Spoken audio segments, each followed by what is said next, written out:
Kamu ha? Nagbuot-buot mo schedule nga anniversary nga wala ko nag-approve. Tatak Kristohanon, ikaw tagpangit!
Surprise! Ang sarap ko nila ni Ma.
Like, kung sa Tagalog pa, lumapit kayo sa akin, kayong lahat na nahihirapan at lubhang nabibigatan sa inyong pasanin.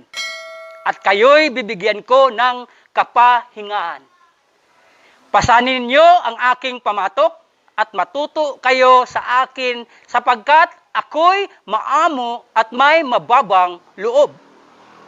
Makakatagpo kayo sa akin ng kapahingahan, sapagkat madaling dalhin ang aking pamatok at magaan ang pasaning ibibigay ko sa inyo. Ngayon nga, I'm physically tired, mentally strained, emotionally drained, and spiritual bankrupt. Naidaghang tao inana, bankrupt na gyud, bangkaruta di ilang sa kwarta. But even ang espirituhanon nga party sa tao. Nakadundum mo itong agi? Or wala ba gyapon mo makonsensya karon nga diri sa tagpangi, no? Kika dito sa sentro, paingon asa sa musubuso ahang mga area diri mabutay man nga naagap mo daghang mga tao nga nakitaan nga naglakaw apan patay spiritually.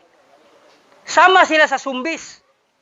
Naglakaw pero patay spiritually. Kamu buhi naman mo, amen? Ba? Pero, ang follow-up na question, okay ra ba mo nga kamura ang buhi?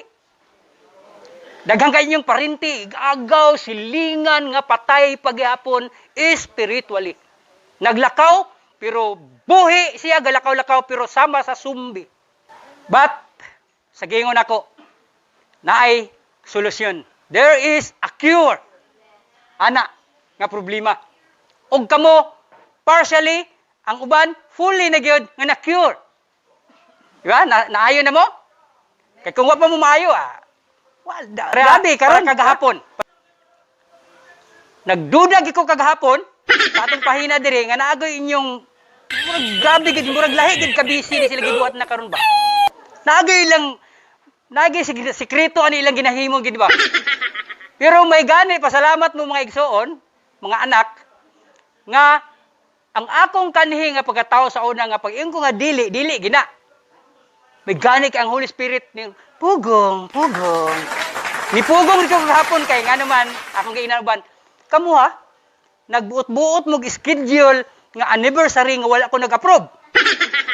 Nag-ingon na mo nga pastor, nanay litson pastor. May gani kay nakoy pugong.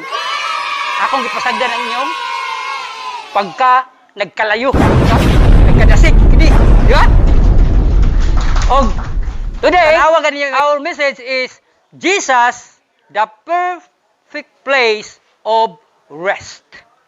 Walay laing perfect nga kapahulayan kundili si Hesukristo lang yun. Pero makita nato na karon ang kapahulayan kung basahon nato pirmi ang iyang pulong, ang iyang written word nga mao ang Biblia. Ginoo, giusaha kami, no? Kini ato igsuon karon, moawit siya. Si Sister Jules. Og duyugan siya ang husband. Okay, atong tagaan pakpak ang atong buhi nga Dios.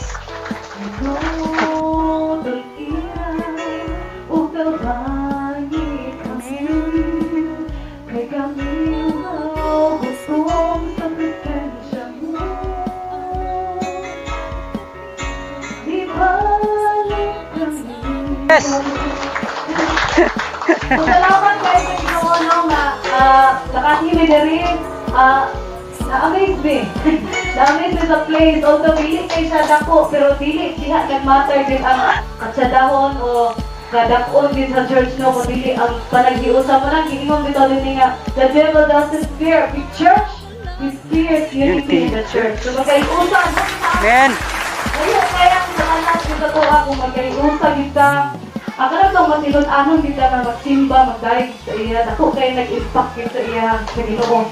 So, munang may-challenge po din sa inyo ni Mark no nga padayon lang sa atong pagpangalagad yun kay Dili. Hindi makawang na ayun sa 1 Corinthians 15:58. Nag-ingon sa stand firm. Your labor in the Lord is not in vain.